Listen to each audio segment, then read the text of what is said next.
everybody. Hi, how are you? It's great to see you. And it's Tuesday night, and it's time for Quilt Nerd. Oh, I've got to plug in Stephanie Cake. Hang on one second. Stephanie Cake, I got to plug you in, girl. Okay. Yes, I need some electricity. Well, I did plug you in, but why is it not doing a thing? So I hope everybody had a great day today. And yes, now you're plugged in. You're plugged in. So okay, here's what happened today.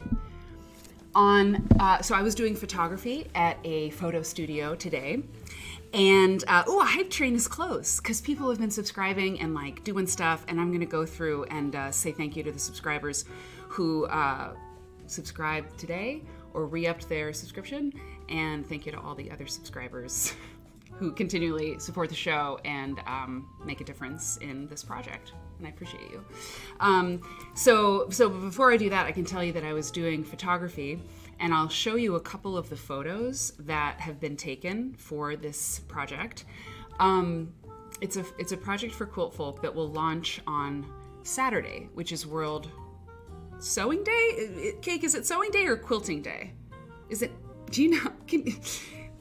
I should know that. I think that I feel like there's something quilting related in March. Yeah.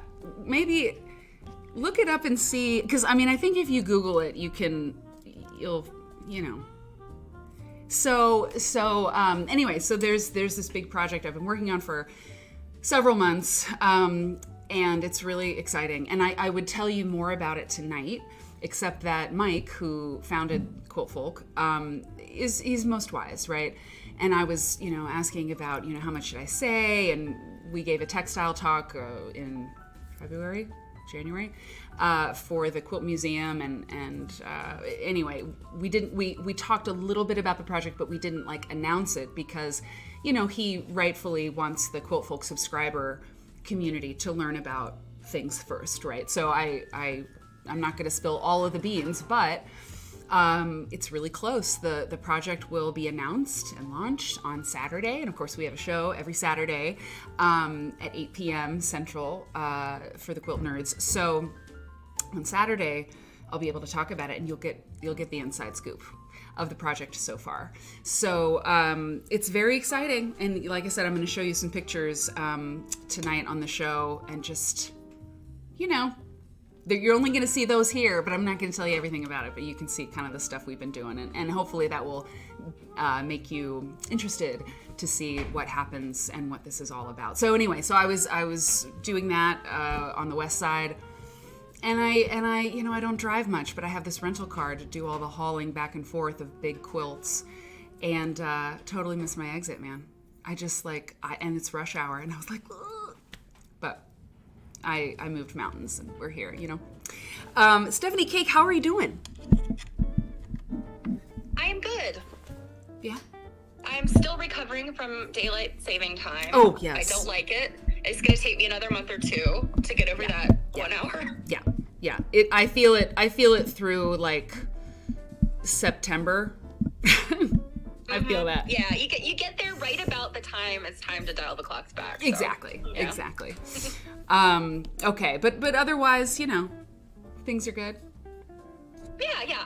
I had snow this morning, but it is all gone now. I think that the Northeast got pummeled, and I think folks are probably talking about that. But for those of you that are under, a pile of snow, hope you're being warm and I hope you're staying warm and safe. Exactly. Are you doing any sewing for you right now? Do you have a quilt project going that's for you? Oh, I have 12 things going right now. Okay, good. good. I'm glad. That's a good thing. Okay. I one day I'll do a project, but for now, Quilt Nerd is the project. So thank you, everybody. Hey, oh my God, Christy's Quilting Boutique. Hey, girl, hey. I was thinking about you today. Better believe it. Auntie Sin, thank you so much for subscribing at Tier 2. You've been subscribed for 10 months. That's amazing. I appreciate you very much.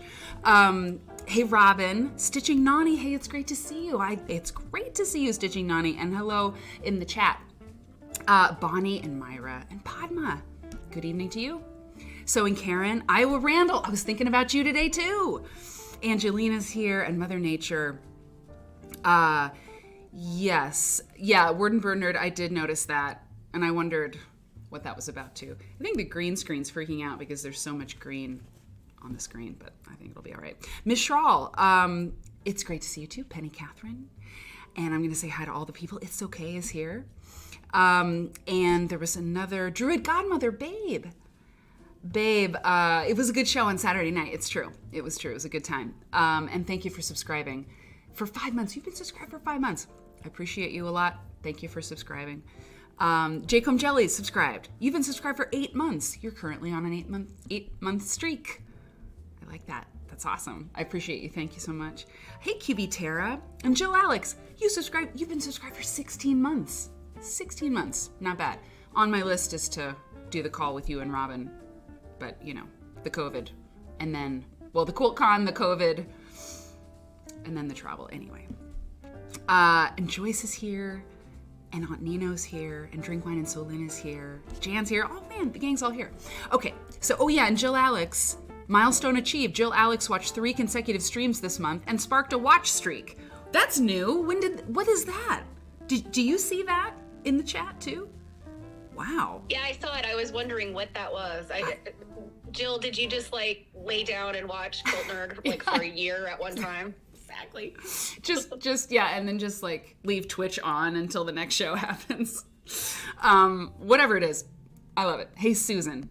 And Drink Wine and Solin, thank you so much for subscribing. You subscribed for 7 months. You're on a 7-month streak. I appreciate that. And I appreciate you very much. Little Bird Stitch. Okay. Isn't that the whole internet? It's like, what's this? I'll click on it. That's just kind of how the internet works. Like, oh, what's this? I'm going to click on it. Okay. So let's jump into this thing. So today,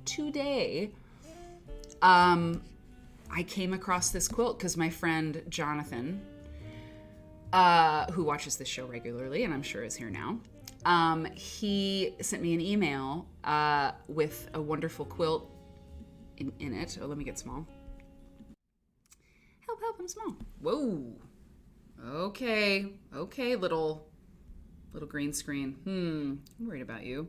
So we'll see if we can't fix that. So he sent me a link, and it looked interesting, so I clicked on it. And the link took me to the Art Institute of Chicago website, and it was an entry, you know, in the online repository for a quilt that we've looked at on this show. Actually, I can pull that one up. But do you remember the quilt we talked about? It's been published a fair amount.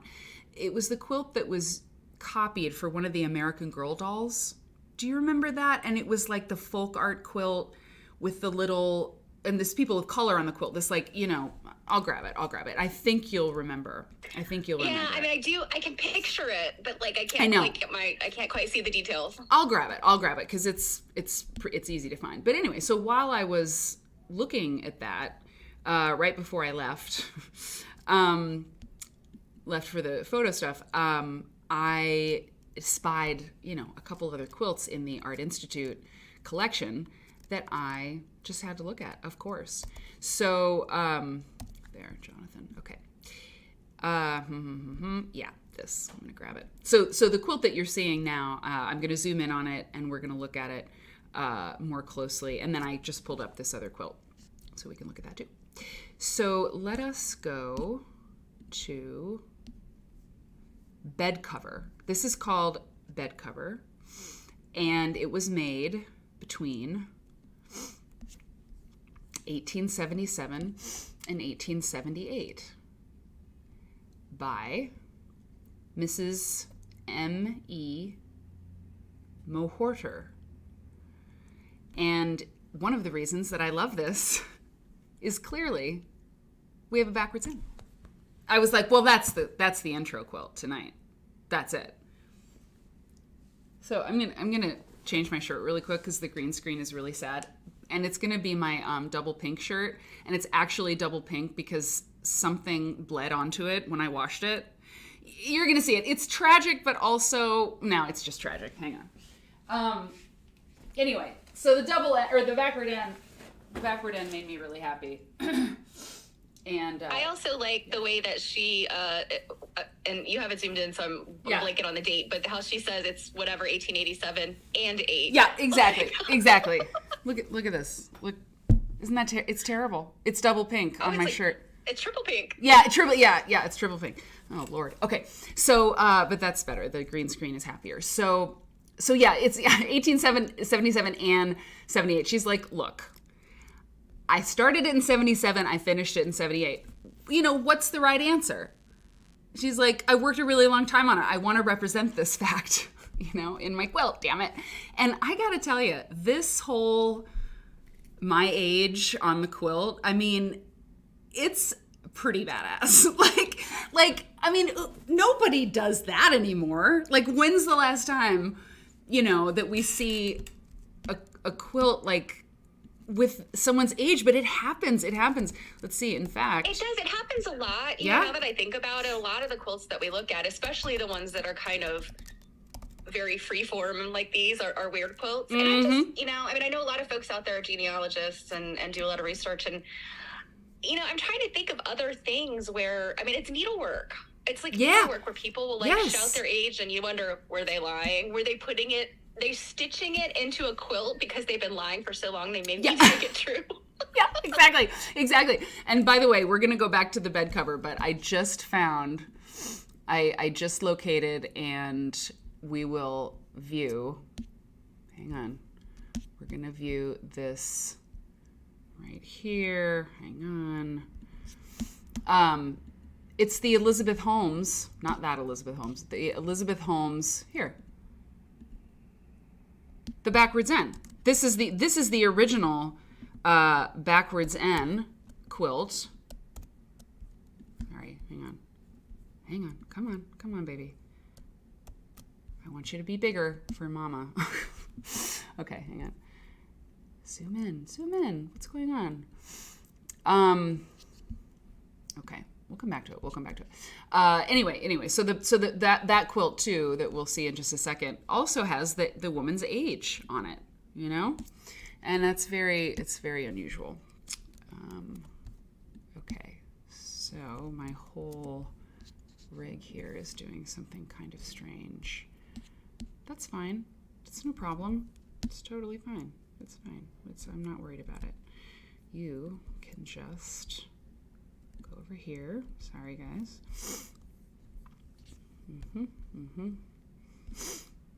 And there's more words at the bottom, so we'll take a look at those next. Okay, yeah, open with that. Okay. Here we go. Here we're gonna open with that, and that's gonna be nice, isn't it? Yes, very good. Okay. So let me get that. So there's more words down at the bottom, and let's see what they say. Okay. A new commandment I give unto you. So here's the question. I don't know the Bible that well. Yeah, no. So we read it across. She's, the leaf in the middle is like breaking up the line. Okay, so it's not like the text that we should read is like on the left side, that cluster, and then on the right side, because I can see that it goes, you know, vertical or horizontal all the way across. So it says, a new commandment I give unto you, that ye love one another as I have loved you, that ye also love one another. I mean, yay is like Kanye now. I feel like she kind of said the same thing twice. I agree. And I need to point out, like, well, first of all, oh God, this thing knocks me out. It's so great. It's so great because it's so many letters, and also, I mean, there's periods, but also there's some typos. I mean, there's not a period at the end. That ye also love one another. No period. But then we had a period up here. You know, it's like, well, it's not consistent. And I like that. I also want to point out there are plenty of N's. In fact, we could count them. 1, 2, 3, 4, 5, 6, 7, 8. At least 8. I probably missed one. There's at least 8 ends that are not backwards. They are completely intact. They are going in the right direction. We're going to look at the trees a little bit closer in just a second. But at the beginning of the quilt, at the, the entree, the opening act up at the top where you usually start when you read something or look at something, backwards end. That is intentional. You cannot tell me, of all the things that people say about, why the backwards end sometimes shows up on a quilt, that it was a mistake is complete. I reject it. I reject it. Look at all the work you do on this. You sew one end backwards and you're like, it's fine. No, doesn't work like that. I don't think. So anyway, I can tell you, and look at these cherry trees. Let's look at the whole thing again, small, and then I'll zoom in on these trees. Hey, Quilting Politic, it's great to see you. Yeah, it could be. It could be.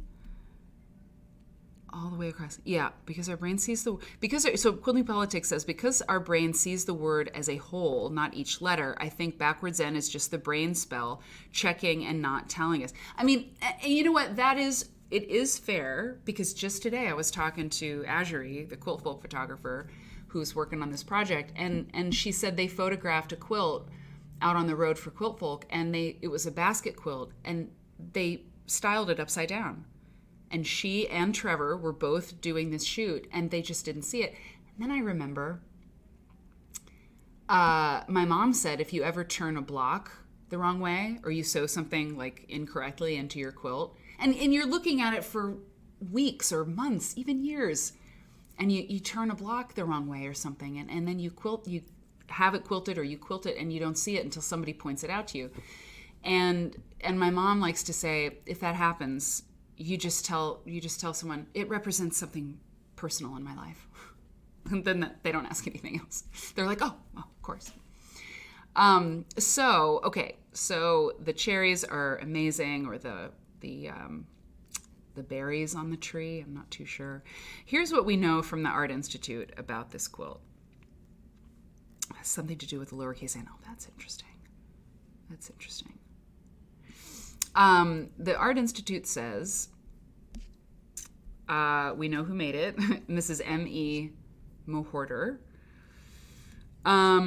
It's called bed cover, so it doesn't have a name. There's no name given to it.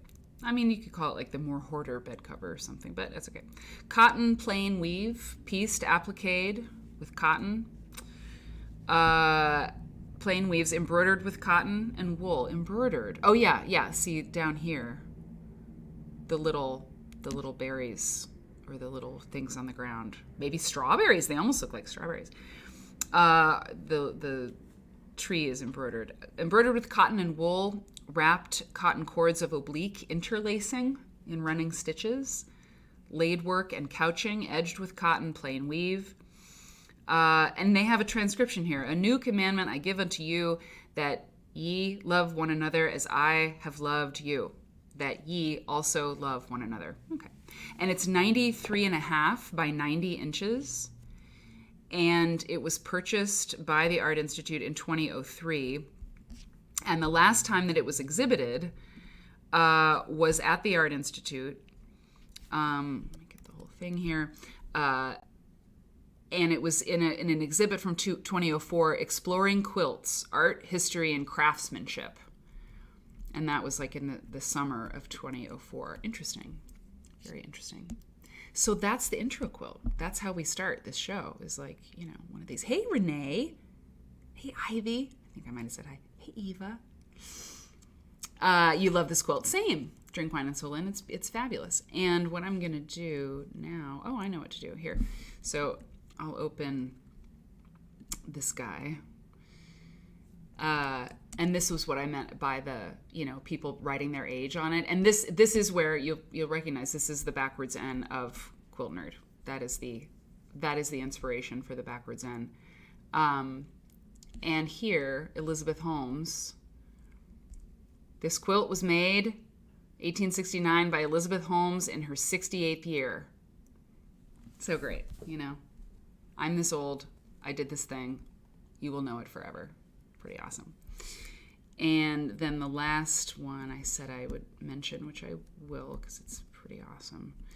And I think you'll remember this once you see it. Open with that. Do you remember this one? You know, there was an American Girl doll, Addie. I think the American Girl doll Addie had a little bed that came with her. Maybe they still make it. I don't know. But this quilt was reproduced. A section of it was reproduced on the American Girl doll, the bed, on the little bed. And it's extraordinary. I mean, look at this. Look at this beautiful thing. Hey, Rita. Thanks for watching. Yeah, it's incredible. And what we know about this quilt is that it's at the Art Institute in 1854, and we know the maker, Sarah Ann Wilson. And there's a little bit about it. Prairie Susie, thank you so much for subscribing. You've been subscribed for 14 months. That's amazing. The N that is the right way seems totally weird and wrong. Yeah, I agree. Let's take a look at the whole thing. I mean, look at that scalloped edge. That's pretty awesome. And we have this information. Okay. So this is from the Art Institute, made before the Civil War, as indicated by the date inscribed in a square in the bottom row. Oh, here it is. I found it. The picture isn't high res enough to really see it, but that's it. Also, we know this quilt is awesome because that's an animal of indeterminate or like species. I don't know what it is. It's a running eel. Cow. I don't know.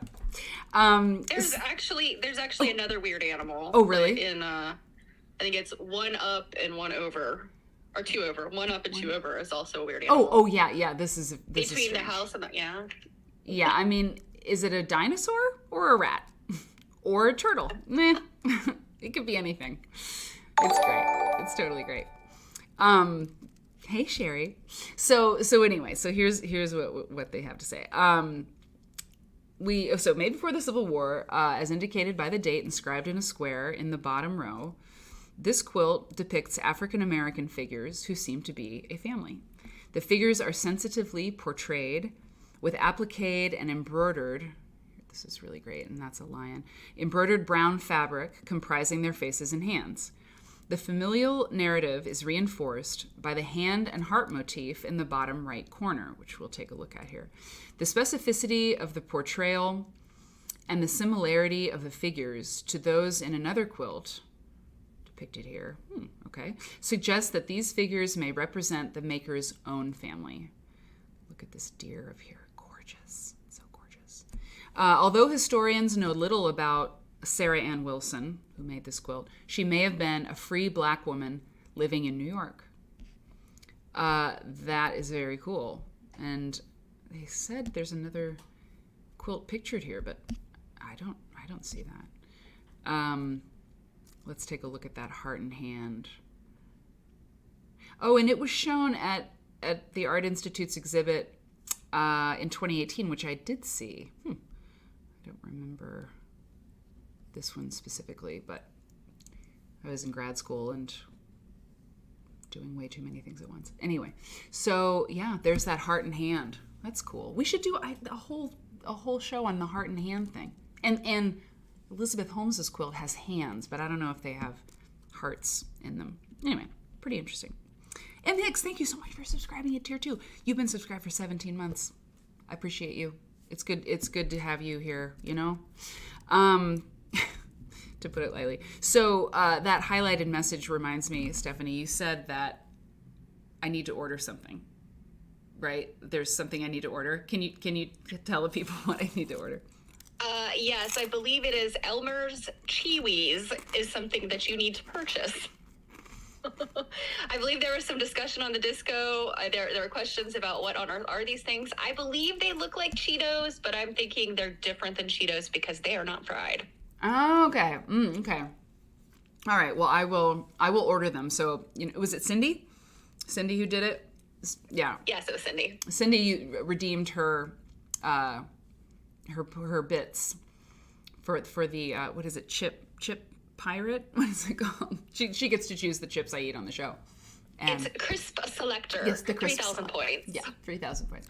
So yeah, you can spend your channel points on things on this show, and everybody got really excited about it for a while, and I was mentioning it on the show for a while, and so there were lots of channel points that were redeemed. I still think there's a couple shows I have to do to make good on that. Anyway, but the chip selector is something you can spend your points on, and you get to determine what chips I eat on the show.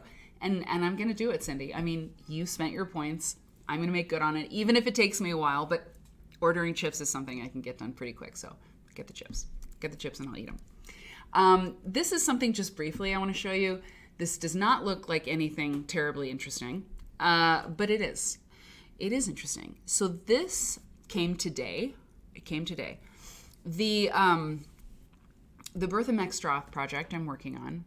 And Bertha Maxroth is this quilter who made these wonderful quilts, and there's a whole story about it that I won't tell every time I have news. But I'm working on this research project tracking down quilts that were sort of scattered to the wind after this amazing artist passed away. She made quilts, and they're so remarkable. And so I'm trying to track down quilts, and I want to tell her story. And LSU in Baton Rouge, so Louisiana State University in Baton Rouge, has this woman's papers. I don't know how they came to have them. She had no connection to Louisiana. That's one of the questions that I have. I have a long list of questions. But they have her unpublished autobiography. They have programs from her, or they have like a catalog list of the quilts that she made and that she typed up herself. Bertha Maxroth passed away in 1960. So it's this wonderful story. It's really interesting to me, and I've just decided nothing is more fun than researching this person. And so when you contact these archives, Louisiana State University, it's really fun. It's really fun, and they will scan things for you, and you have to pay for that. It's like 10 cents per scan. 10 cents, yeah. And so this is what came today. So they deliver your scans. They deliver your scans electronically after you pay. I'm going to do one page at a time. And what came today was the completed scan of a guest book that Bertha Maxroth had at her quilt shows when she did exhibits. And so the first page of the guest book says just a few of the many, I can't quite make that out, of the names. Oh no, just a few of the names. That's the word, just a few of the names of people who have viewed the work of Bertha A. Maxroth, okay? And what's crazy, look where it starts. So let me hide the logo up there. That says A Century of Progress. So that is the guest book that she used in 1933 at the Chicago World's Fair because she had an exhibit there. There was the big Sears contest, and then she had her own little quilt show. I mean, I say little because it was smaller than the Sears quilt contest quilt exhibit. I mean, probably.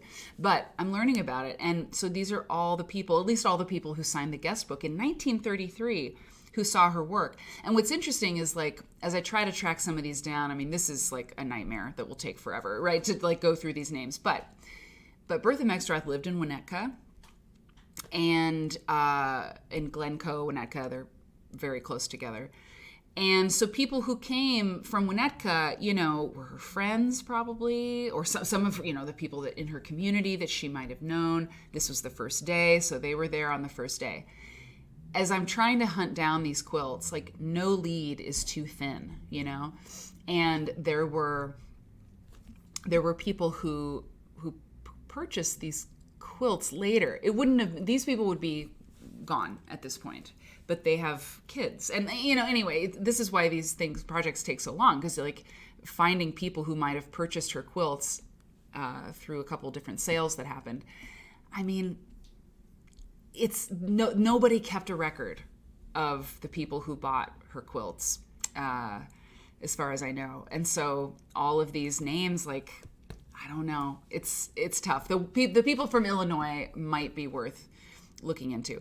Look at this little kid. Well, he might. Look, Martin Anderson, Winnetka, Illinois. He's so cute. He might be around. Looks like a little kid. This is not where I've got stronger leads that I'll follow. And in fact, this book, I mean, LSU scanned this for me. Isn't that cool?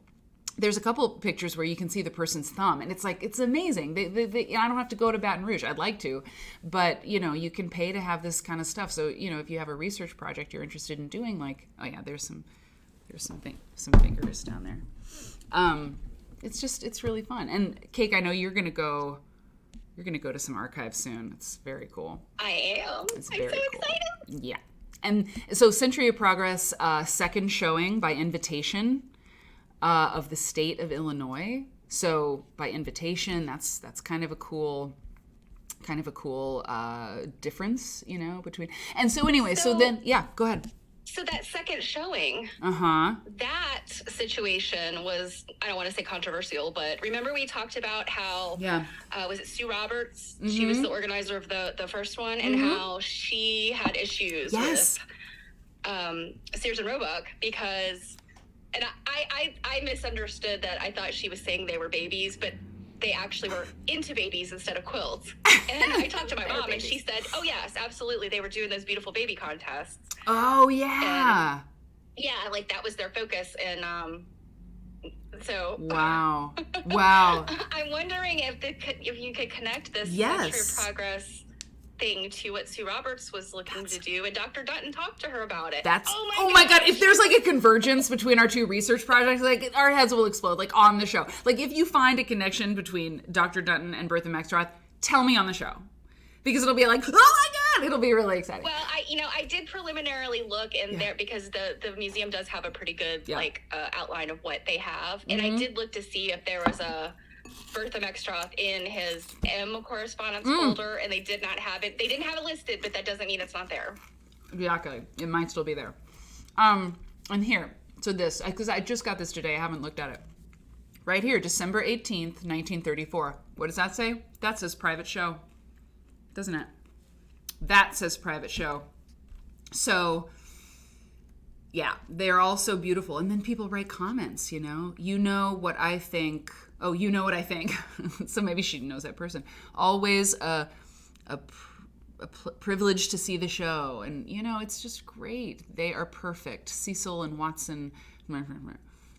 Patience and lots of other virtues have brought forth these perfect works. I mean, that's pretty cool. So anyway, so that's the kind of thing that, is happening in the background when I'm not doing all the other stuff. And it's exciting to see, and you get your little receipt. Cool, right? Like the Bertha Amelia Maxroth papers. Yeah, kind of cool. All right. So here's what we're going to do.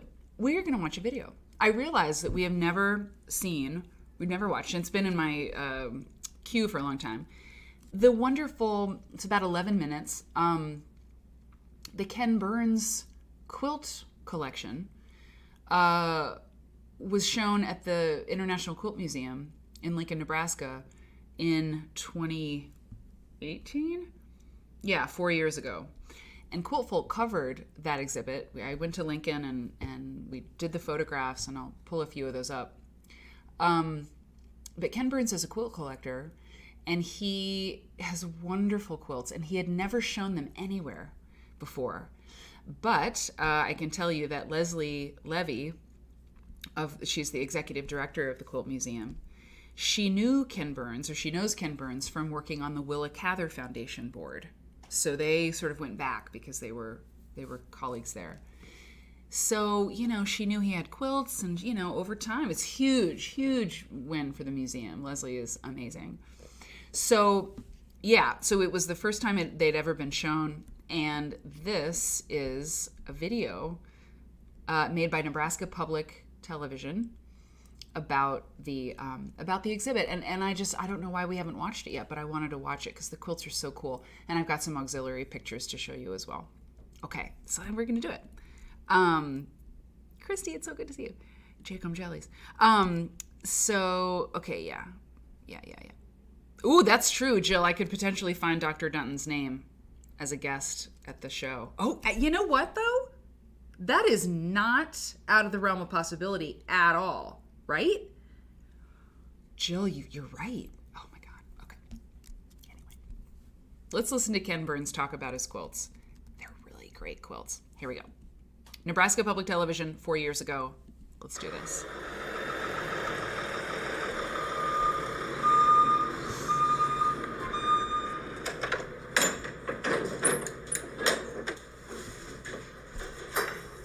I'm going to leave the closed captions up. I think that's... Arriving today at the International Quilt Study Center and Museum began its long journey 1 year ago in a small New England town at a place called Quilt Alley.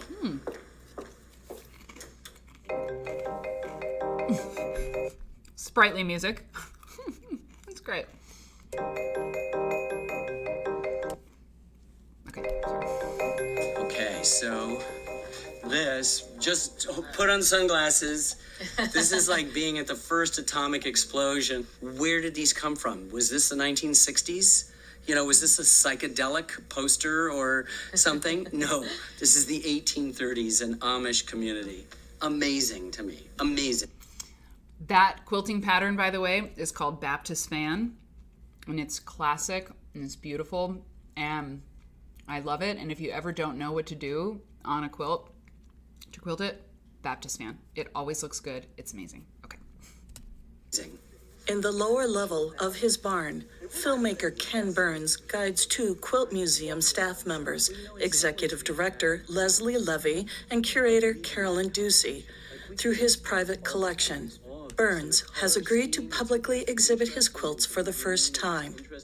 I have never displayed my quilt any other place but in a place where I live. So it's been, there's a few things that I do in my life that are just for me. Wow. As the tour weaves through the many rooms, Here's another spectacular applique. a story of Ken Burns, the collector, unfolds. We kind of wanted to get a feel for why he was collecting. What did quilts mean to him? Here's this man who's a historian that could be collecting anything, and he's recognized quilts and the visceral appeal of them. This might eat you. This is great. How great is this? The precision and the beauty of the applique. This is red, white, and blue that happen to be colors similar to our flag, but the blue is not the blue. And I'm a blue guy who is very blue about the fact that this isn't the right blue. Again, they haven't quite figured out the blue, and they're getting closer to the correct blue. And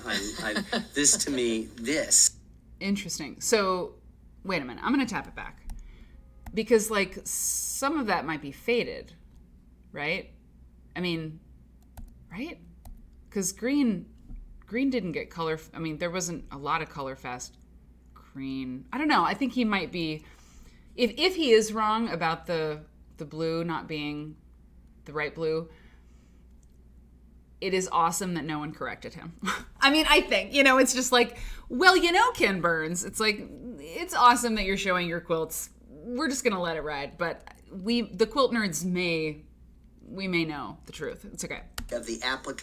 This is red, white, and blue that happen to be colors similar to our flag, but the blue is not the blue. And I'm a blue guy who... It's totally green. It's totally meant to be green, right? The red and green. It's the thing, the red and green. It wouldn't have been blue. No way.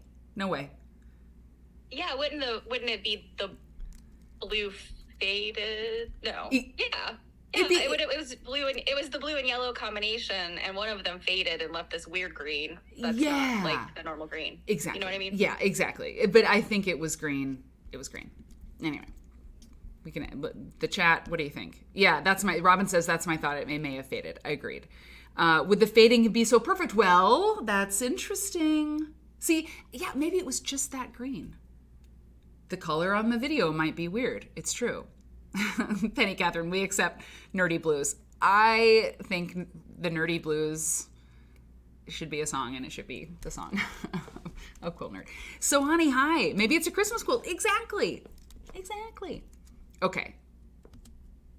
This is so corny, Ken Burns. I'm a blue guy, very blue. Okay, yeah, go Who ahead. is very blue about the fact that this isn't the right blue. Again, they haven't quite figured out the blue, and they're getting closer to the correct blue. And this to me, Sorry. I mean, there's something in me that goes. And then there's something incredibly poignant and beautiful that the flag exists in a sea of crosses. I was like, I was scrambling notes thinking, he can speak about quilts in the most elegant way and talk about them in the way that they tie into his love of history, his love of America, his love of just the ordinary people and what they created and what they went through. You really started to see how all those quilts reflected those things that you see in his love of documenting American history. This is more of a historical quilt. This is the NRA, meaning the National Recovery Administration, and its symbol was the blue eagle. It's fabulous. It's a beautiful, beautiful, beautiful quilt. And His quilts are something that he truly loves and truly lives with. Okay, speaking of hidden away, quilts, more quilts. it's pretty awesome that Ken Burns collects quilts like that. I mean, it's pretty cool. Like, and it makes sense, right? And this is why quilts are one of the reasons quilts are so interesting, right? Like you have really interesting people collecting these things as art objects. You know, I mean, they collect them because they're these beautiful works of art, right? And I mean, some people collect quilts. There's all kinds of reasons for them to do it. Some people sell the quilts that they collect eventually. But, you know, I don't know. Like if Ken Burns is collecting quilts, I think that's pretty cool. Oh, God, that was wet. Hey, Mary. All right, let's continue. Not room, quilts, hidden.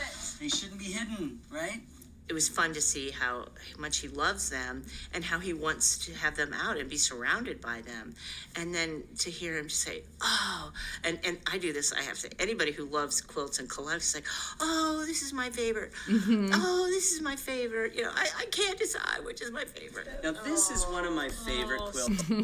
It's one of the earliest appliques I've ever bought. It just yells at me. This is one of my favorites as well. I guess I would have to say if I had to name a favorite, and I can't do that, it would be this quilt because I was not aware that Ken Burns was a quilt collector, and we really discovered that because of our executive director, Leslie Levy's former position at the Cather Foundation, where she had gotten to know Ken as one of their board members, and he was excited to hear that she was moving to the museum and mentioned, hey, yeah, I collect quilts, and I have for a number of years. And she said, I'm tucking that away for later, Ken. He knew the museum and had respect for the organization and the program. We're renowned for our exhibitions and our collection. So I think, too, it was a matter that the timing was probably just right. I suspect that Ken is just at that time in his life when he is willing to share. Look at this. Look at this. Oh, look at that log cabin. The common sharing of our heritage. Wow, hold on. I gotta tap it back. So the backing on that is interesting. That like toile. Let's.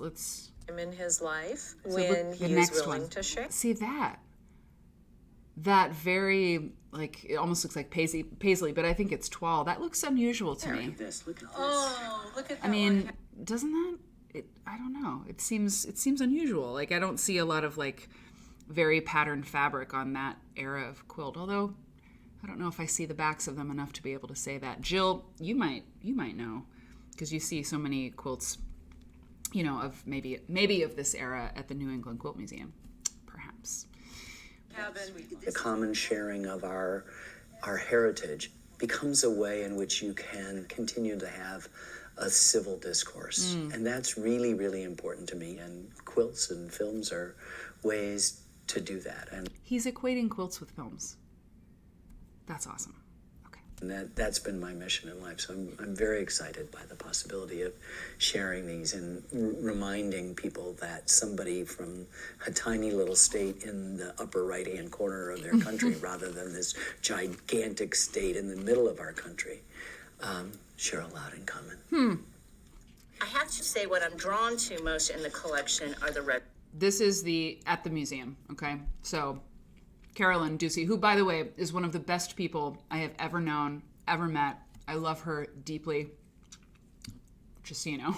The people running the museum, they're pretty great. Okay. White and blue quilts. And I think that's because I think of Ken as such an American storyteller. It's now 8 months later, and the museum staff is reviewing photographs of Ken Burns' quilts. From these photos, they will select the ones to display in the exhibit. And this piece, oh my God. Yeah, this is such a rare piece. To have one of these is just an amazing thing. Temperance, definitely. Love this. I like that. This really would work well with a lot of our red, white, and blue. And the exhibit team meets to discuss design concepts. This is just a mock-up of a concept of spanning the corner of the gallery here, and then we could suspend these quilts, and they could actually overlap each other. 3 months before the exhibit opens, the quilts are packed and shipped to the museum. On arrival, they're placed in isolation for 2 weeks. While in isolation, each quilt is examined to note any condition issues. Here's a little staining right here.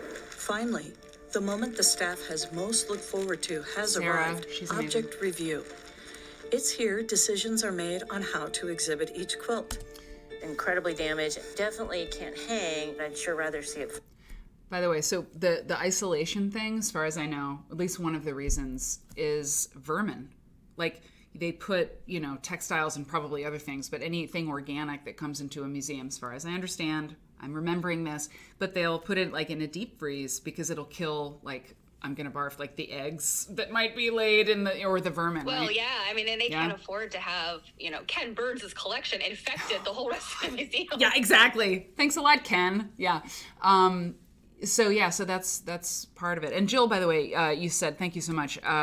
Jill says, I've done this at the New England Quilt Museum when the recent exhibit came in, and you also said you've seen toile as backing. That's good to know. I knew you would know. Intake procedure, very interesting. Yeah, moths, exactly. And by the way, I have queued up the Quilt Folk Explorer special edition thing we did for the Ken Burns exhibit. So some of the quilts that you're seeing that you might want to see more closely, I got you. Flat. And it's really an extremely important quilt because you just don't see temperance quilts. They consider size, color, design, and texture, and also how the quilts are grouped for the exhibit. In total, they review 33 quilts. I've spent my entire professional life asking this essentially simple question: who are we? Who are those strange and complicated people who like to call themselves Americans? And all of my films are attempting not so much to answer that question, but to deepen it. So as an avocation, as a hobby, I have pursued collecting what I think is the cleanest, simplest, and most authentic expression of who we are as a people. 2 weeks before the open, the staff begins building the exhibit.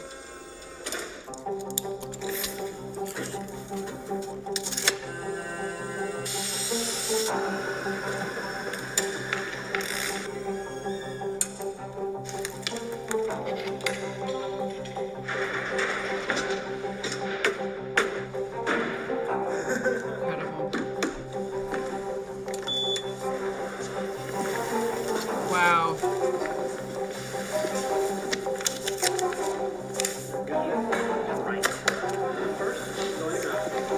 It is great just to see this, like what does it look like when the exhibits are going up. And when I do the board meeting for the International Quilt Museum, and I have one term left. Oh, I didn't say it. I haven't announced it yet, but it's a thing. I was elected or suggested and then approved or whatever to be on the board of the American Quilt Study Group. Yeah, thumbs up, man.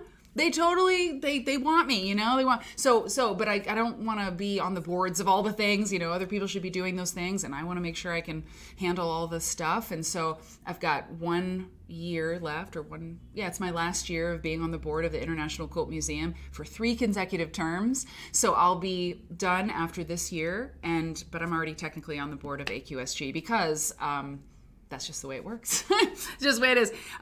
So pretty cool, right? Thanks, everybody. Yeah, it's real neat. I really believe in that organization, and you all have seen that growth, right? From being like, I don't know, like AQSG, maybe there's room for another group, to be just fully in love with them and serving on the board. So we've had a complete trajectory. So that's really neat. It's really neat. And I'll be able to really, get in there. And when you're on the board, you have to serve as the head of another committee. So membership committee, man. I mean, because of Quilt Nerd and the people who signed up through the Quilt Nerd with the coupon code and everything, which was the first time they'd ever done a coupon code, there were like more than 20 people who signed up. First time ever for AQSG membership. And that's awesome. And most people have kept their membership going because it's been a year now. Anyway, so that was helpful when they were thinking about who they should ask on the board. So thank you very much. Seriously. Anyway, so that's exciting. Sorry to interrupt, but I just thought of it.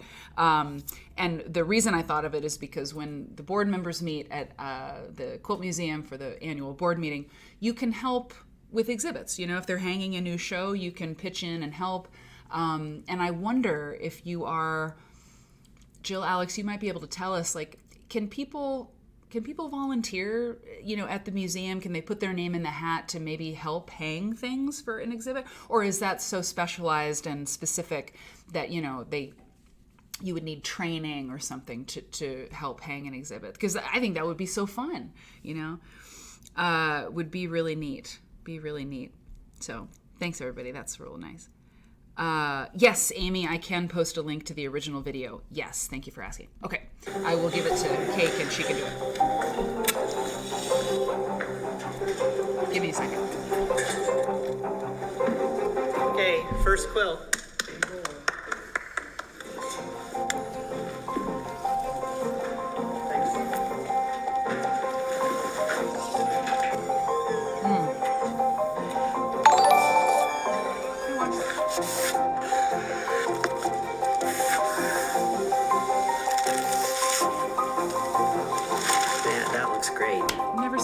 That's so cool. By opening day, the museum's exhibit, Uncovered, the Ken Burns collection, has already attracted national attention. Oh, yeah.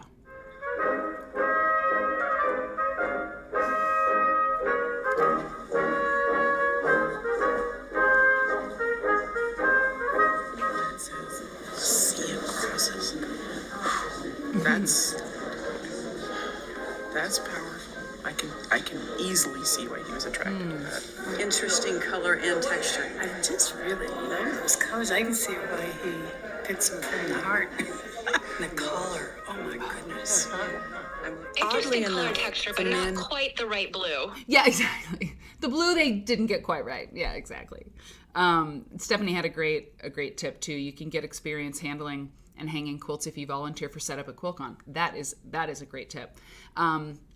And Padma may have gotten the link there. I don't want to, but I will make sure to post the link to the original video when this is done. It's about a minute left. Known as America's storyteller, who gets into the weeds and doesn't shy away from complexity in his documentaries, doesn't need to know the same about his quilts. It's not so much that I am interested in investing myself with every bit of minutia about this quilt.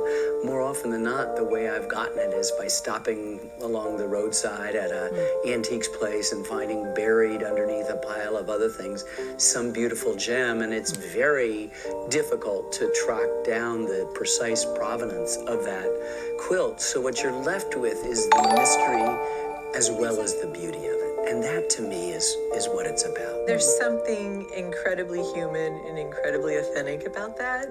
And it means that Ken Burns is just like us. And isn't that nice? Stars. They're just like us. I think, quite frankly, from my perspective and as the director of this museum, that's one of the things that I love and respect, is that he would say that it's okay.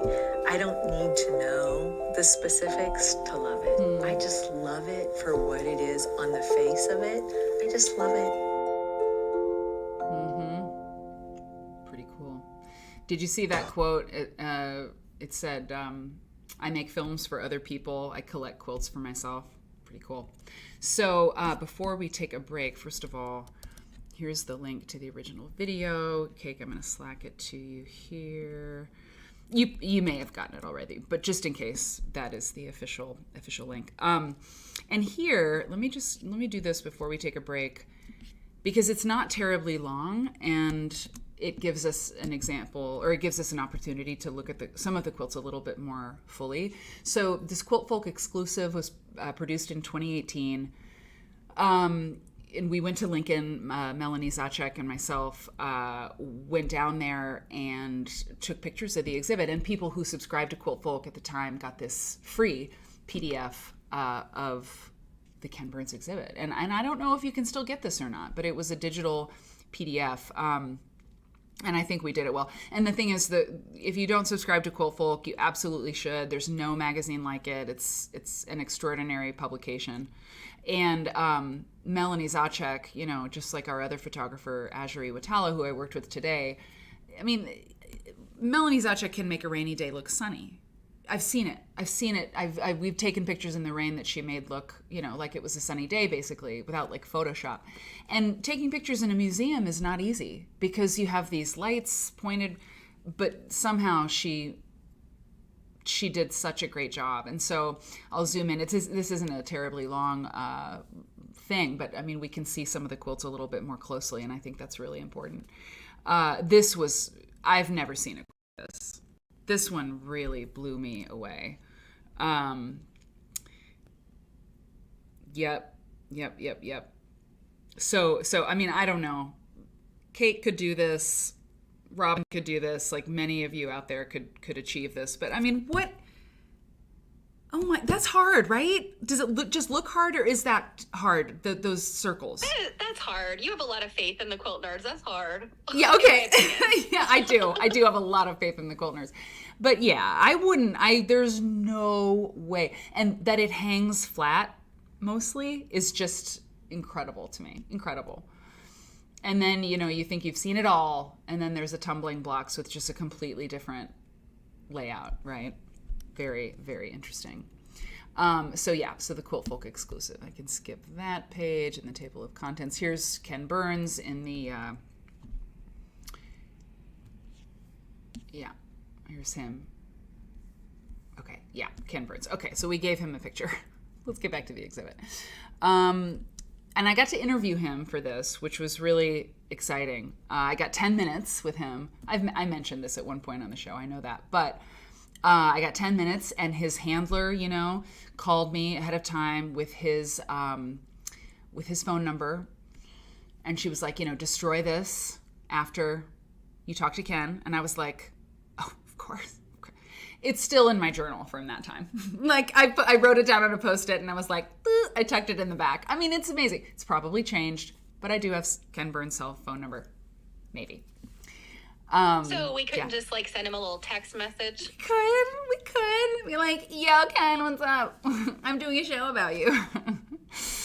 Yeah, probably not the best idea. Oh, God, that would be so terrible. Here's a detail shot. Hang on, this is the detail shot. I know what I want to do. Of one of these. I wonder if he likes the blue on this one. Shoe Fly, 1920 to 1940. Very interesting quilting, you know. This like.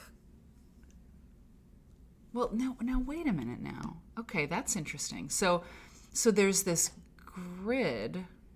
Okay, so you see the grid clearly that's in this shoe fly sort of monkey wrench looking block, but then in what become like the quarter square triangles, it's different. Like there's quilting in the center of this.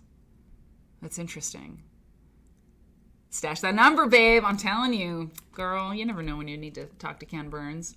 He'll be like, new phone, who dis? I'll be like, yo, Ken, what's up? Remember me? So that's interesting. It's an interesting quilt pattern. I mean, she really followed the patchwork, it seems. She really followed the patchwork. Okay, anyway. This is what we do on Quilt Nerd. We nerd out. We nerd out pretty hard. So this is the one that he talked about being psychedelic, right? When we watched the video, he was talking about this sort of psychedelic look to this quilt, and it's crazy. And what do we have for the caption? It may be on the other side. Oh yeah, early 20th century Amish bars. Yeah, I mean that it's bananas. Those Amish folks, I tell you what. And it's interesting, the quilting on this isn't like super ornate. I mean, it's dense, but it's not like flowers and leaves and things, and feathers. But the Amish quilts, you know, part of the reason that they look the way they look is, you know, the aesthetic of being plain, right? To not be ostentatious, or not to, part of it is to not to waste time, not to be idle or, you know, waste time, right? Because you could be doing things like for the Lord or something like that. But like when you have a lot of pieces in a quilt, when you have a lot of small pieces, you sew more and you waste more. You do. You waste more fabric. And so when you see these bar quilts or the diamond in a square Amish quilts, it's, you know, it's less time spent, you know, sewing these smaller pieces together. And so, but what's interesting about the Amish quilts is that sometimes the quilting is so intense. The quilting is so beautiful with the feather reeds and things like that. So they kind of snuck in that like super detailed work anyway. So I really like that.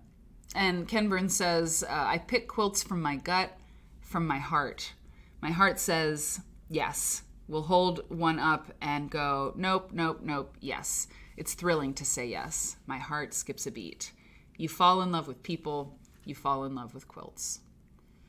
And there's that NRA, not the National Rifle Association, but the National Recovery Association. Yeah, that's a huge find. That's an amazing quilt. A couple detail shots here of the another tumbling blocks. I'll zoom in. Artist unidentified, 1870 to 1890. 77 by 75 inches. Let's just go in a little bit tighter because we can with these wonderful quilts and wonderful photographs. Yeah, who knew? Pale pink and like tomato red. Looks good. Okay. A couple more here. Oh, are you ready? Oh, this is going to blow you away. This one. This is a detail shot. Whoop. Of the center of a quilt we have a full picture of. I mean, this one almost, it's so beautiful and it's so well made. It's a little overwhelming, honestly. A little bit. Hey, Cindy. Thanks for watching and liking the stream. It's almost, I don't know. I mean, it's like you kind of into the void, you know, at this point. Like, oh, God. But it's so amazing. Yeah, a whole lot of diamonds, exactly. This one, do we have a full shot of this? Hang on. Somewhere we might. But that's kind of the best part. Okay, so here's one more picture, and then we will take a break. This one was also featured in the video. I mean, look at the quilting on this. That intense grid work and the feathers is really incredible. Yeah, exactly. Planets in the blue. Ooh, Mother Nature. I don't know. Hey, Gamer Granny.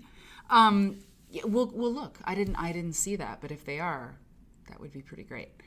Yeah, look at the border. Oh my God. Incredible.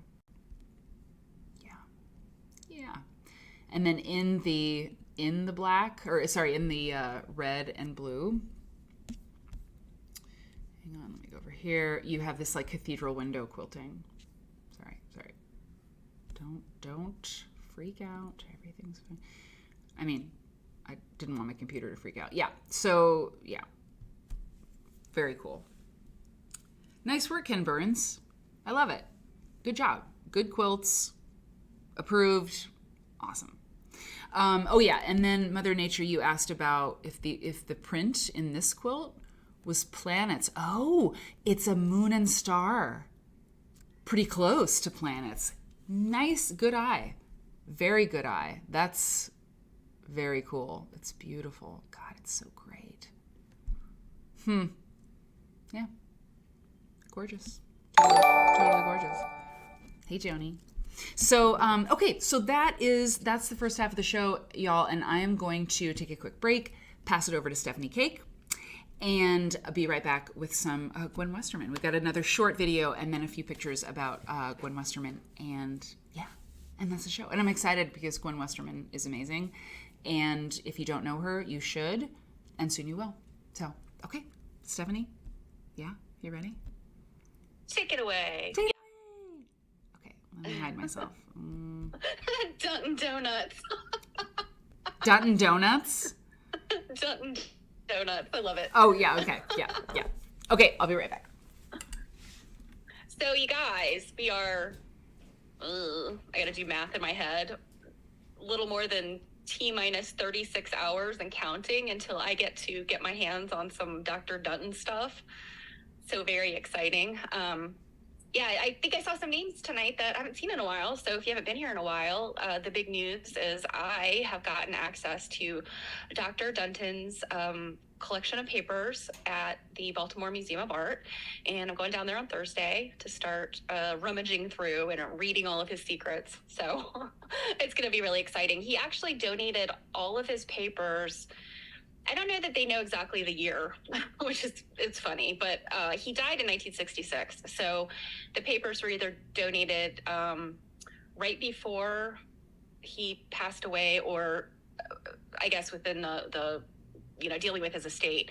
And I'm pretty sure it's something that he left instructions in his will to do this because he'd worked with the museum quite a bit on quilt related stuff. So anyway, it consists of lots of cool stuff. I only requested a subset of things. I mean, I really wanted to say, hey, and actually I did. I joked with the librarian and I said, just bring it all out. There's like, I'm trying to think, there's like 30 some cubic inches of this and 20 some cubic inches of that or linear inches, I'm sorry. So I don't know if they laid the boxes out. I don't know. And anyway, in any event, this is going to be very exciting and I will, I'll let you guys know how it goes, and hopefully I will get to go back. This might be my only shot, so we'll see. Yeah, a copy of his will. That would be really interesting. Yeah, we'll see what it's there. So tonight, I didn't have a delightful little clip from the newspaper. Some of the things that I have left, I think I've put out in my Dr. Dutton folder. He wrote an op-ed. I kind of don't want to read it to you guys because it's probably a little controversial. But I thought I would, kind of read a couple paragraphs from his book that are sort of at the heart of why I appreciate him and his work so much. And I wanted to give you guys this quote, and I can't remember. I think it's in a newspaper article. It might be in the book somewhere, and I need to do a better job of documenting some of this stuff as a good researcher would. But he says something to the effect of he feels that for people to be healthy, mind and body, that they should have, and I don't think he uses the word hobbies necessarily, but they should have two activities that they do, one of them indoors and one of them outdoors. And his indoor activity was collecting crazy things. And his outdoor activities, he liked to fish. And I'm trying to remember what else. I think he wasn't like a super outdoorsman, but I think that's a good thing, to have some activities that you do just for yourself and that kind of take you away from, whatever you have going on in your life. So let me just read these couple of paragraphs. So he said, I have alluded to quilt making as a therapeutic occupation. It was my belief in the value of this which started my interest in the subject in 1915 after reading Mrs. Marie D. Webster's Quilts, Their Story, and How to Make Them. Raise your hand if you have that book but haven't read it. It's on my list. I'm going to read it. Although it seems that I must have had an interest before that time, or I should not have wanted to read the book. That's interesting. I really want to know, what prompted him, and it's clear from his book that he doesn't really remember, but what prompted him, a doctor, a psychiatrist, an occupational therapist, to pick up this book? It's interesting. However, it was before or after reading that delightful work that I began to collect photographs and clippings related to quilts in order to accumulate patterns which might interest my nervous ladies. This is what he called the women that were under his care. In the craft of quilt making. For a number of years, this sufficed until I met a most interesting quilt, a beautiful specimen of an album or presentation quilt, which I shall describe later.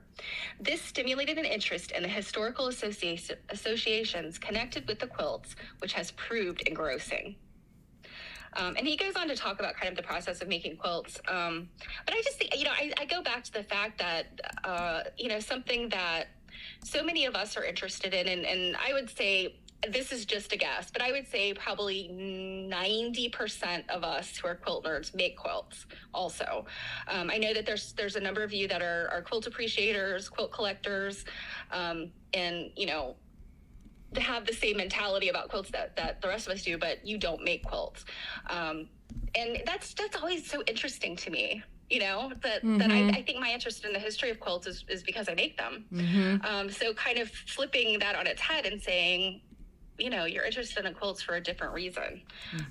It's just fascinating to me. And that's kind of like at the crux of my research with him is really what he was trying to accomplish with all of this body of work that he put together, beyond the fact that it was endlessly fascinating to him and also that he was utilizing it for his patients.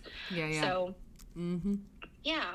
And one other thing I would add is quilts are not the only thing that Dr. Dutton recommended for his patients. He actually... Banjo? No, surprisingly, not banjo. He actually had them getting involved in weaving and rug making as well. And I was kind of disappointed. The one picture that they always sort of trot out, I think it's at Shepherd Pratt. It's a photograph of women in this little workshop that they would have used for the patients. And it shows the weaving looms. It doesn't show anybody quilting. Oh, wow. Wow. And of course, that's hanging and I think that show just came down at the Maryland, it's the Maryland Historical Society's museum. So anyway, we'll see. It's good. I'm excited. I will be reporting back. If you're on the disco, be sure to visit the Dr. Dutton Club. Yeah. Oh, okay. Dr. Dutton Club. I haven't been on the disco in a long time. Yes, it is a channel on the disco. Awesome. Okay. Excellent. And one of the things I thought about when I was looking at the Ken Burns video with you all, Jonathan Gregory was the head of exhibitions, and he was in the video. He's since retired. But he did a huge research project on Ernest Haight, who was this quilter in Nebraska. And like any of those people, I can't guarantee that they'll help you, but like anything you want, contact the museum to see if anybody knows anything about this thing you might be working on. And I mean, Jonathan Gregory is retired, and I don't know if you would want to help somebody out, but probably in terms of like a research project. So I don't know. I'm just saying, for those people out there who might be thinking about something, there's resources out there, and a lot of them are just people who would help you out.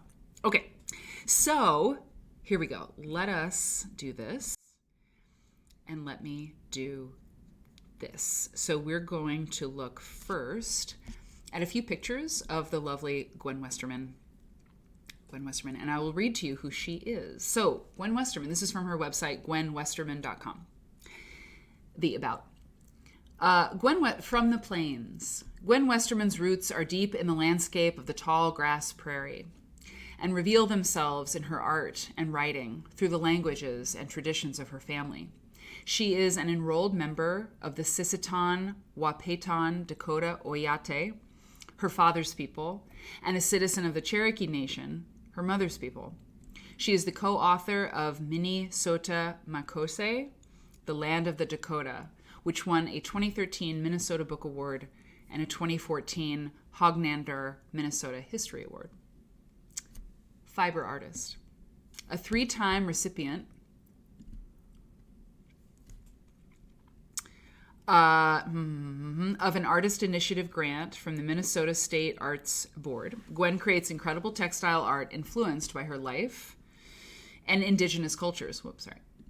Yeah, this would become the cover, by the way, of the Minnesota issue of Quilt Folk. So this is one of her. It's so darling, this quilt. I've got a picture of a little bit more of it to show you. Gwen creates incredible textile art influenced by her life in indigenous cultures. Since 2005, she's been creating quilts that have won awards at the juried shows of the Northern Plains Indian Art Market in Sioux Falls, the Italjorg Indian Art Market in Indianapolis, and the Heard Museum Guild Indian Art Fair and Market in Phoenix. Oh, this is great. We hung this on a barn. I remember that. Very cool. Her work is in the permanent collections of the Red Cloud Heritage Center Museum in Pine Ridge, the University Art Galleries at the University of South Dakota, the Great Plains Art Museum in Lincoln, Nebraska, and the Minnesota Historical Society in St. Paul. Teacher. Dr. Gwen Westerman holds her BA and MA in English from Oklahoma State University and a PhD in English. This piecing is so awesome. From the University of Kansas. She teaches American and Native Nations literatures, technical communication, and humanities to undergraduate and graduate students at Minnesota State University, Mankato. She received the Douglas R. Moore Faculty Research Award for her work on Dakota history and language, and is a distinguished faculty scholar in recognition of her work as a scholar poet. She's a poet and artist. I mean, I love this block. Right? Paper pieced, obviously. But the movement of the horses is so cool. Isn't it great? Oh, I don't know. I love paper piecing because I can be more accurate that way than I can be if I'm just, like, sewing things. Yeah, exactly, Penny, right? But, I mean, even still, that's really intense. Let me show you the whole thing again. Hang on. Yeah. Great. Let's see. Oh yeah, this is a great picture. Okay, and there's a little bit more here. And a writer. Gwen's poems, essays, and short stories appear in numerous publications, including the Norton Anthology of Native Nations Poetry, the Minnesota issue of Quilt Folk. Hey, that's why these pictures, that's what you're looking at, is the Quilt Folk shoot here. And New Poets of Native Nations, Grey Wolf Press. Oh, nice. Her poetry collection, Follow the Blackbirds, was published by Michigan State University Press. So Follow the Blackbirds is a book of poetry by Gwen Westerman. Anyway, she was cool, as you can imagine. Not surprisingly, right? Like, she was really, really cool. And there's a short video I want to watch about her. And I just highly recommend her writing in the Minnesota issue of Quilt Folk. There's a poem we published by her. It was a great edition. And yeah, she's pretty special. So, and I think, let's see. Yeah, I showed you all the pictures. Okay, great. Oh yeah, here, yeah. I knew there was a picture of this quilt. So, just off the frame, I'm in a tree, pulling a cord to get the quilt, like, straight. There's a picture of me somewhere. I don't know. While we're watching the video, I might be able to find it. But that's not what's important. What's important is the quilt and how sweet it was. Okay, let's watch this thing. And then I'll end with what I said I would show you, which is a few pictures from this quilt. I guess tonight's really a Quilt Folk night. I didn't necessarily plan on it, but it has happened that way, and that works. So I'll show you a few pictures from the Quilt Folk shoot that will be announced on Saturday. Great. Okay, so this is 3 minutes and 42 seconds, not terribly long, about Gwen Westerman, who we've just met through our stuff. Okay, yeah, here we go. Music. My name is Gwen Westerman. I live in Good Thunder, Minnesota, and I'm an enrolled member of the Sistian-Wahpeton Dakota Oyata. Hey, Hilton.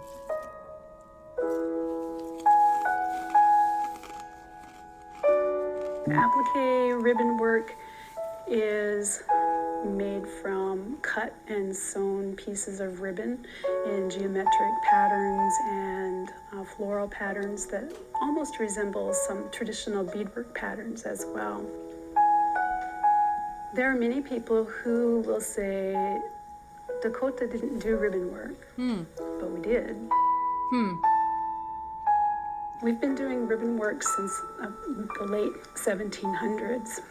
I think that shows our adaptability, our desire to create beautiful things and also to incorporate the new trade goods that we received with the art forms that we had already been working with. I know nothing about ribbon work. I mean, this is, yeah, okay, yeah. Visiting the collections as part of this residency, I've been able to look closely at techniques, at materials, to study patterns. Just think about the fact that I am holding an object that a Dakota woman or a Ho-Chunk woman held in her hands 150 years ago is almost an indescribable feeling. The dolls at the Minnesota Historical Society that have tiny, tiny ribbon work on their skirts. They have little tiny leggings and slips and underdresses and moccasins. Showed me how much love somebody had for their children to spend that much time to create something so beautiful for their family. She's gonna cry.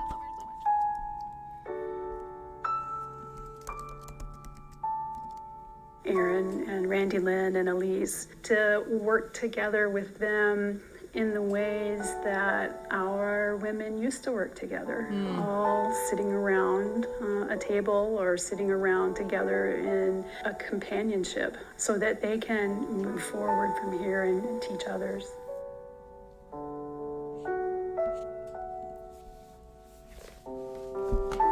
Do you want to look and see how little the stitches are?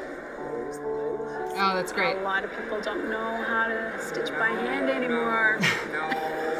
Lost arts. I think my work has transformed as part of this residency because I've had the opportunity to look at pieces that were made by my relatives. I think it's made me more aware of the responsibility I have as a Dakota person to help tell their story and carry that legacy forward. Friendship and that bond, that camaraderie, to revitalize an art form that's almost lost for Dakota people.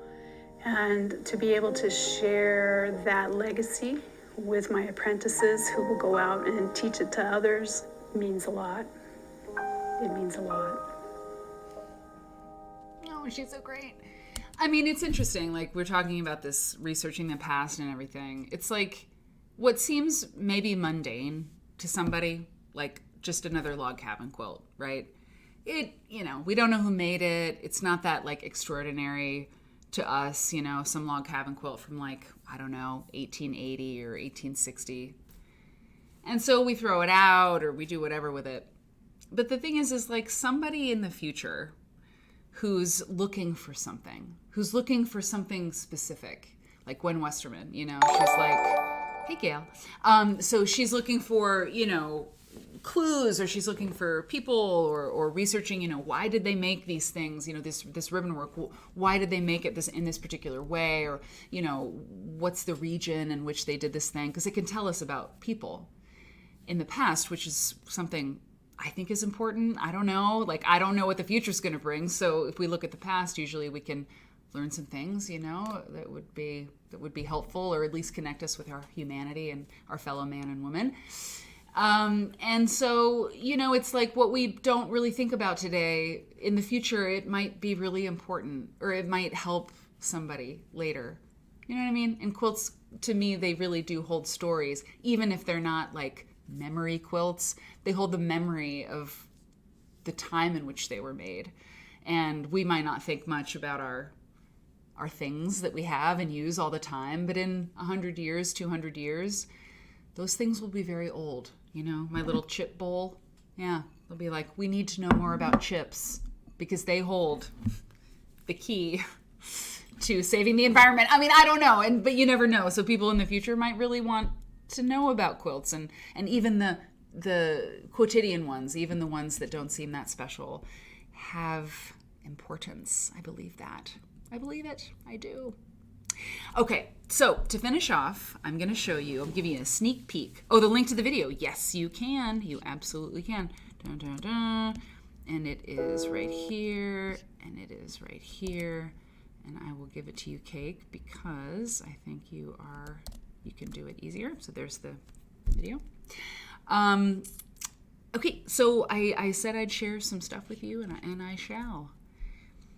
These are pictures of the thing that will be unveiled on Saturday. It's going to launch. And these are pictures of just a few, not all, but just a few of the, okay, hold on. Yeah, just a few of the quilts that we photographed. And I'm going to show them at this size. I'm not going to, well, I can zoom in a little bit. Yeah, these are quilts that are on a bed. And let me tell you something. Styling pillows, not easy. Not easy. You can, and I bought these shams, okay, from Pottery Barn, all right? But pillows are squishy. That's the point of them, you know? And you know what? It's just like when somebody makes a quilt and they don't like something they did or something isn't perfect, what do? They point to it. They're like, this didn't work, you know, so just don't look at this, you know? And of course you look right at it because they pointed it out. So I probably shouldn't have said anything about the pillows, but I really tried very hard. Oh, that one doesn't look so good.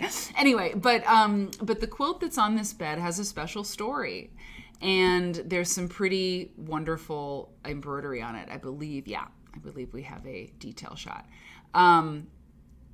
This quilt, I can tell you, was begun in, you know, dated it to about, you know, mid-century, okay? Mid-century.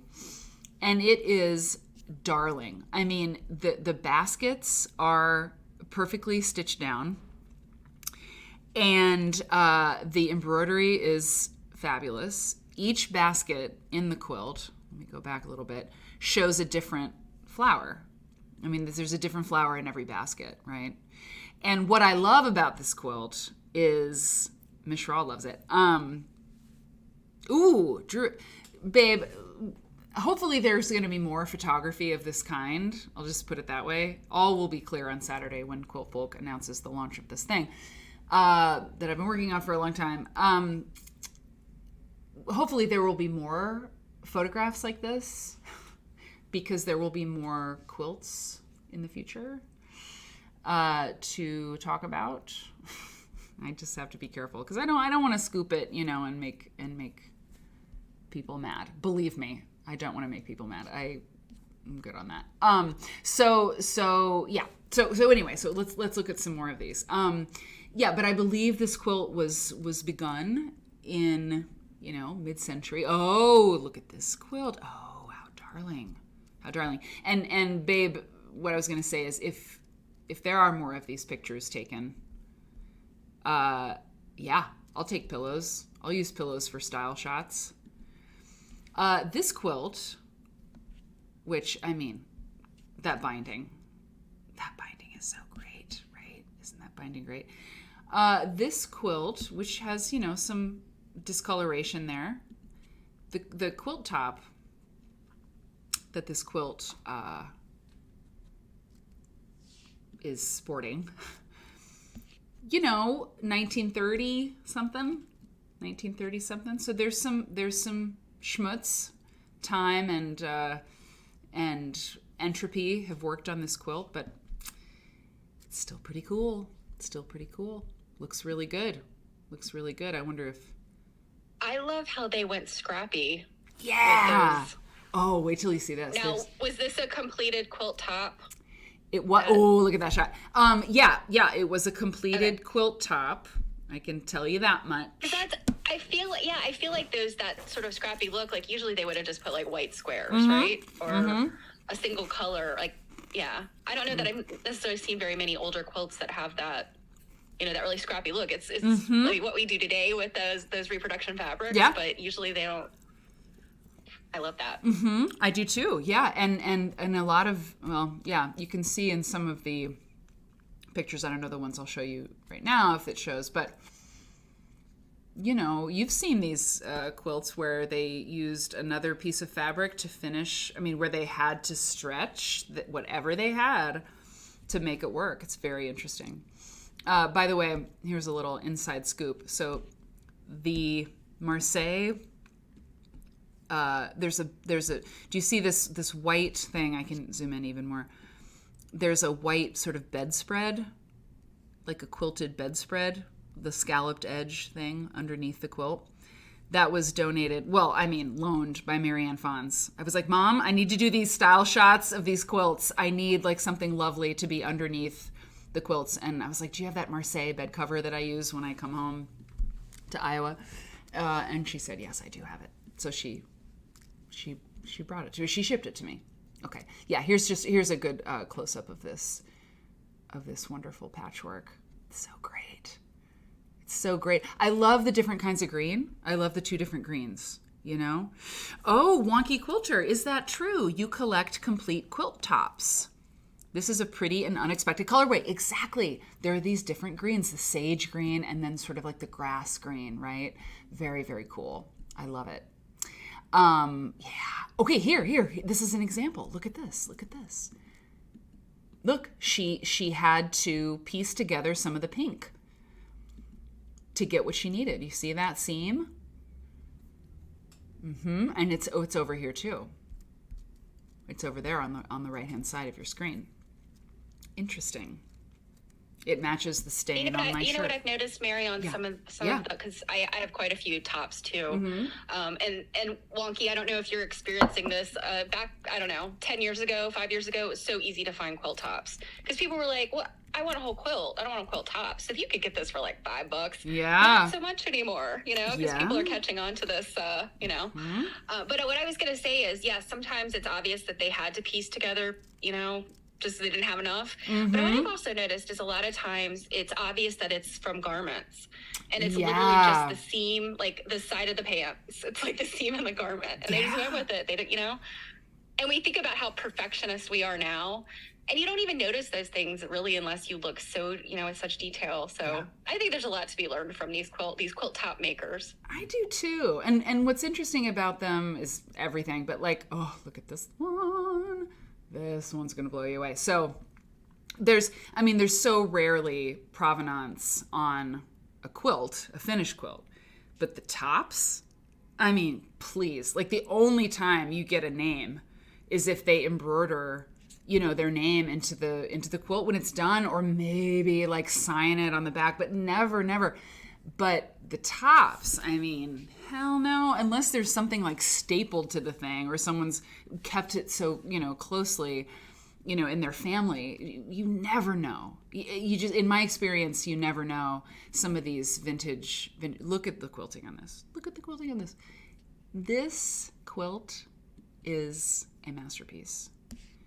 So they're great quilting. I know, Mother Nature. I know. Yeah, Angeline, it makes me love these things more. I know. It's so great. This and it also shows us every time I look at one of these, nobody is perfect. These quilts we see, like I think about the Massachusetts book, you know, the Massachusetts Quilt Project, and it's this amazing book edited by Lynn Zaczek Bassett. Anyway, you know, she's brilliant. She was the editor of Uncoverings, the American Quilt Study Group journal. I mean, she's great. And you know, the Massachusetts book is fancy and it's nice, and like all the quilts in there, they look perfect. I don't know. I mean, they look like people, like New England ladies made them and they knew everything about quilting. No, you know, you find an old top or you find an old quilt and it's like so human, you know, like not everybody knew how to do everything perfectly. You know, like this particular quilt, I happen to know from photography today, does not really lay flat. It's not square. It's really not totally square. And that is encouraging to me. Yeah. So, okay, there's a couple more. Oh, I'm so excited about this one of these. I mean, that just looks dynamite. All I can see are the pillows, but okay. Great. Wonderful, beautiful. I'm going to get to another one. Lots of detail shots. Sorry, I'm just skipping ahead. I mean, I literally just pulled up the folder of stuff. Yeah. Oh, wow. Look at that. Wait a minute. Hey, Mary, Yeah. I knew that you had said you're not allowed to say anything Yeah. till Saturday, but Yeah. is Quilt Folk going to be making... Did I say too much? Oh, shit. No. No, go ahead. No, is Quilt Folk going to be making like an official announcement about this project? Yes, correct. Like Mike has got something coming out on Oh, Saturday. yeah. So somebody was just asking. Yeah, Mother Nature was asking. So if you missed the Saturday show, but you are subscribed to Quilt Folk's newsletter, Yes.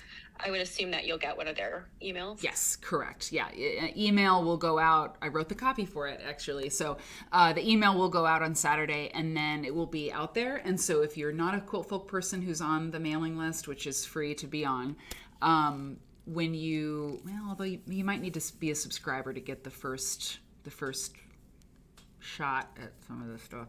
And you should subscribe for sure to Quilt Folk. So, but if you're not a Quilt Folk person, I'm going to talk about it on the show on Saturday night.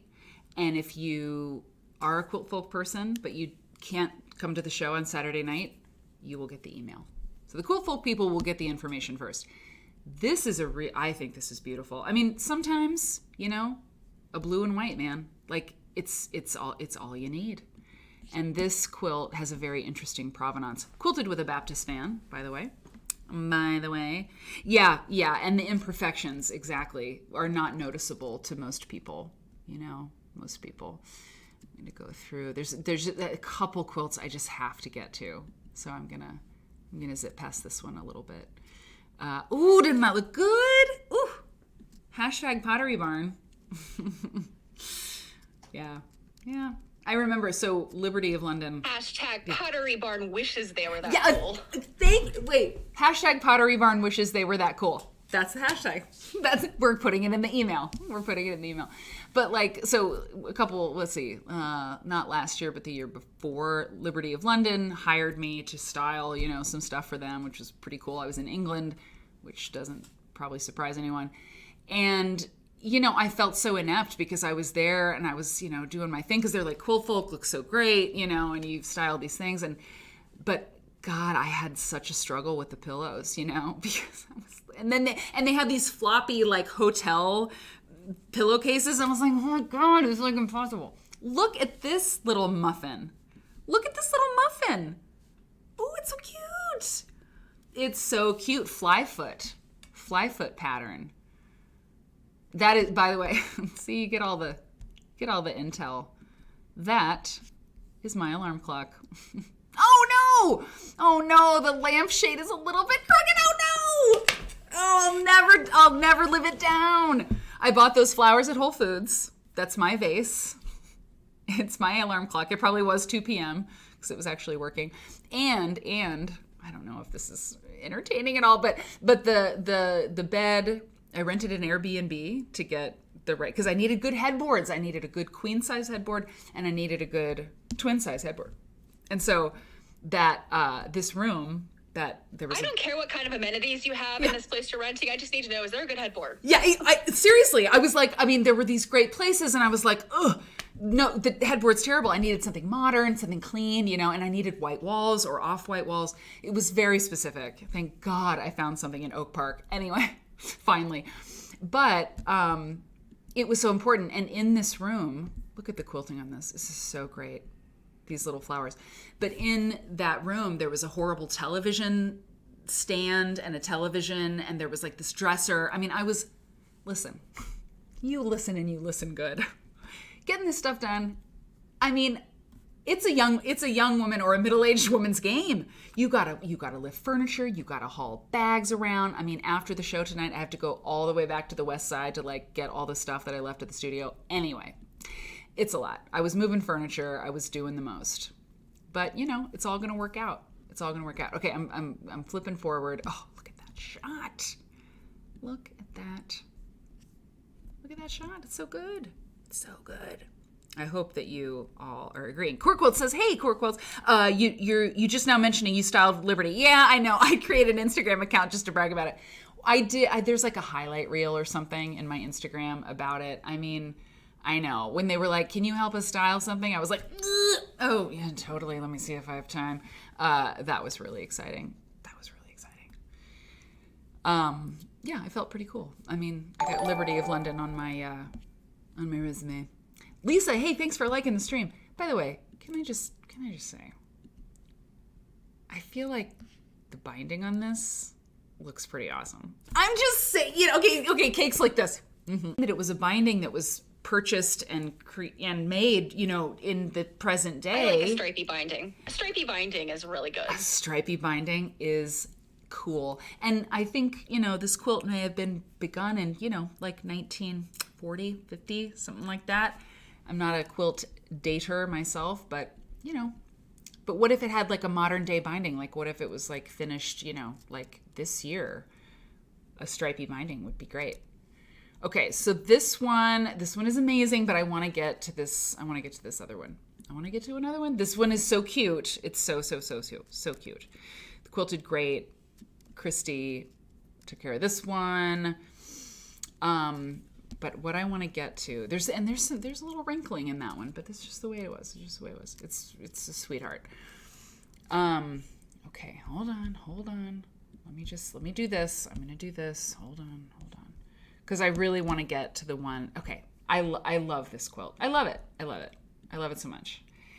Ooh, that other one. Oh my God. Okay, so I love this quilt, and this quilt is. It might not be for everybody, but for me, it's my favorite. It's my favorite of the ones that we shot. Okay, because it's ridiculous. Like, okay, first of all, it's corduroy, and I need to give a shout out to Ivana. Because, for many reasons. But Ivana suggested, because we were on a co-working stream. Some of you will remember this. You'll remember this. We were on a co-working stream, and I showed this quilt top, which is corduroy. I mentioned that. We'll zoom in and take a look. But corduroy, fine whale. Like, it's not so heavy, because corduroy can be terrifying, because it's so heavy. But this is not that way. And I was like, I want to tie this, but how, What color? Because there's all the colors in this quilt, there's all of the colors.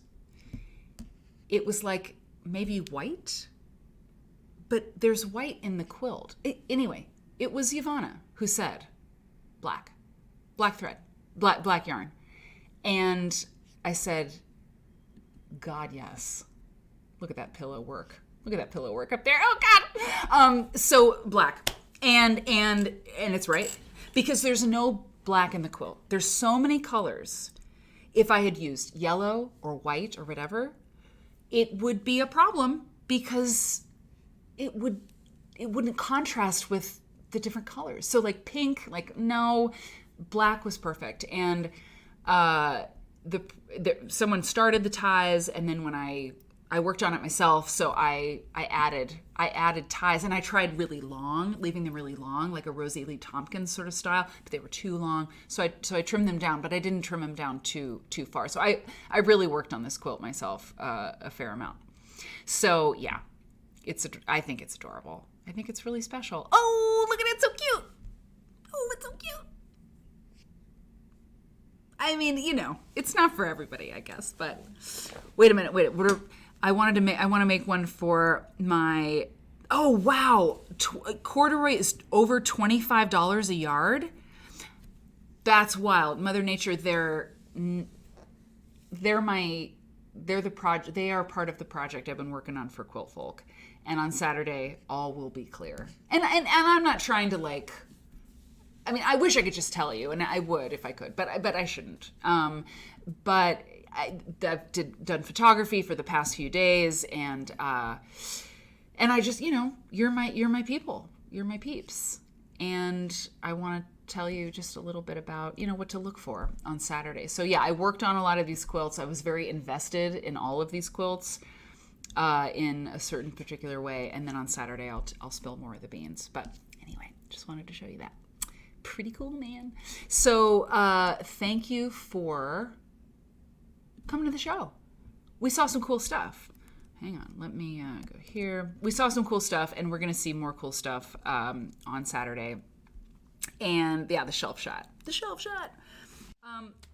I really appreciate you, and it's Tuesday night, and we all have work in the morning, probably, or things to do in the morning, but you come by, and if you're on the East Coast, it's almost 10 o'clock, so I know a lot of you are over there, and you tune in, and I appreciate you a lot. And for the people on the West Coast, I happen to know Kay gets dinner together, with the husband, listening to the show. Amazing. You have a couple thank you notes on your way. One from Marianne Fons for last week's good time in LA.